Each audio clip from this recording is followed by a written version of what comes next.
بسم اللہ الرحمن الرحیم۔ السلام علیکم ورحمۃ اللہ وبرکاتہ۔ ناظرین، امید ہے آپ لوگ خیریت سے ہوں گے۔ آج ہم آپ کے ساتھ حضور اقدس صلی اللہ علیہ وسلم کا شیشہ کے بارے میں بات کرنے والے ہیں۔ حضرت ملا علی بن سلطان محمد القاری لکھتے ہیں کہ حضرت عبداللہ بن عباس رضی اللہ تعالی عنہ سے منقول ہے کہ ایک دن وہ امہات المؤمنین میں سے کسی ایک کے پاس گئے تو ام المؤمنین نے حضرت ابن عباس رضی اللہ تعالی عنہ کے سامنے حضور اقدس صلی اللہ علیہ وسلم کا شیشہ نکالا جو ان کے پاس محفوظ تھا۔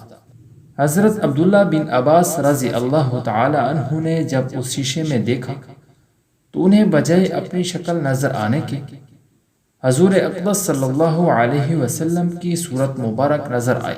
ملا علی قاری فرماتے ہیں کہ اگر یہ بات صحیح ہے تو یہ حضور اقدس صلی اللہ علیہ وسلم کا معجزہ ہوگا یا حضرت عبداللہ بن عباس رضی اللہ تعالی عنہ کی کرامت ہوگی۔